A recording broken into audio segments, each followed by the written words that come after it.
current recession and the Reserve Bank cutting growth forecast, experts say the country may need a loan from the IMF. But its remedy for Greece and Portugal during the eurozone crisis was reduce public spending, cut salaries and benefits, insist that state-owned enterprises return to the private sector, and reduce minimum wages and restrict collective bargaining. So will this be a good solution for us here in South Africa? To find out more and to look at the IMF's influence on African countries specifically, we're joined in studio by Tapiwa Chadya, Diamond, an independent Afro expert. Thank you so much for joining us. Also with us in Cape Town is Misheck Mutize. He's a lecturer in finance at the University of Cape Town. Misheck, thank you so much for joining us this morning, because I'm sure our viewers would have watched the news, the latest statements coming from the IMF over the last few days, and really scratched their heads trying to make sense of what this actually means. Maybe I'll start with you, Tapiwa. These latest comments from the IMF, making these statements, I read it and I thought, okay, but tell us something that we don't know. What was your reaction? Well, it's the normal reaction. What basically the IMF has said is they've told us the things that we already know in terms of the fiscal policies, in terms of what needs to be done within South Africa. So the diagnosis that they've given now is what the government is also currently trying to do. You understand? So there isn't much difference in terms of what the country is actually doing in terms of having an economic resuscitation.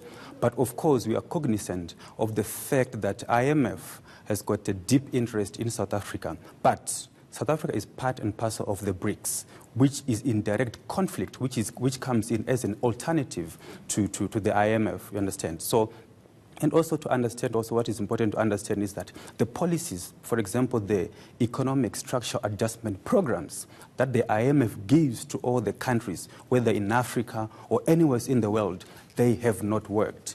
They've got a one policy documentation for the economic structural adjustment program, which just doesn't work. It has never worked anywhere in the world. If we look at the history books, it has never worked. Whichever country that has been in contact with IMF, now it is very dependent on the monies from IMF. So the best thing for South Africa to do is to stay away as possible from the IMF. It's what they've done currently for the past 23 years. Remember when the old dispensation signed to get a loan from the IMF in 1993, about 5 or 6 months after, the ANC, the new dispensation, refused that debt because they understood that the policies, that the fiscal policies that the IMF would give South Africa would not be good for the people, for the poor people in South Africa. And my learned colleague is very articulate in those areas. Now, Misheck, the influence and the opinion of the IMF, do we give too much weight to it? Should we be sitting up and putting our shoulders back and saying, well, if the IMF says we must do it, then so be it? What is your opinion? Well, the IMF does not bring something new at the moment. It's just that its voice has become more solid and has more power. But if you look at the discussion, what it is raising now is what we have consistently been raising, that the issues that needs to be fixed, let them be fixed now when they are still within the control of the country's fiscus and also the monetary policy, before we submit ourselves to the IMF or other multilateral lending institutions. So what it says now, it has no power to control it, but it's within the country's fiscus and the governing party to implement the reforms that are needed to make sure that we don't slide into the debt trap that will force us to bow to the power of the IMF. So for now, it has no power or influence. What about the alternatives to the IMF? Obviously, a lot of noise was being made around the so-called BRICS Bank, but nobody always knows what exactly is going on there. There's the influence of the Chinese and whether it's better to take a loan from them. What are the alternatives to the IMF? Well, considering the new development bank under BRICS as an alternative, it is a good alternative.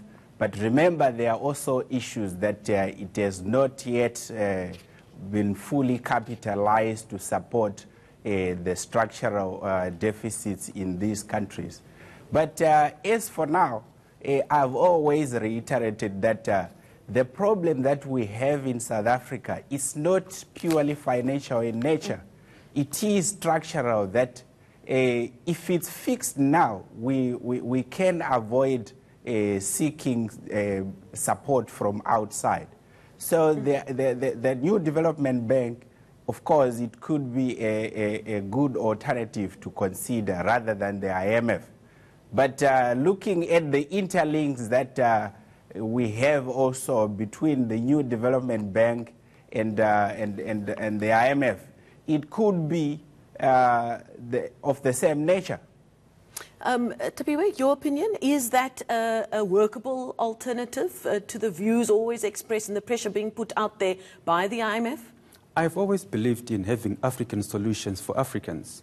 It goes back now into the issue of the African Renaissance, where we say, us as Africa, we've got all the resources that we need within Africa. So we need to have a way and means of turning around ourselves, turning around the mineral resources that we have into mass production for Africa, to benefit Africa.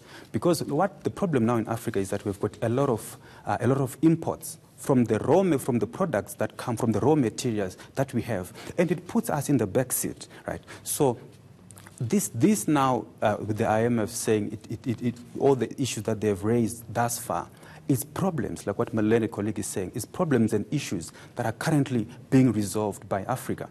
But of course, there is what I would term cognitive domination, to say these institutions in Wall Street, the IMF, the World Bank, they come into Africa, into countries which are in dire straits, and they speak to those countries because they've got a higher voice. And when they speak, they expect countries to react based on whatever they would have said. But that is not always the solution in terms of, for instance, Africa. And I believe Africa can have its own solutions by having its own institutions. Now, let's look at an example. You are here as our Afro expert. I was reading a little bit about Ghana.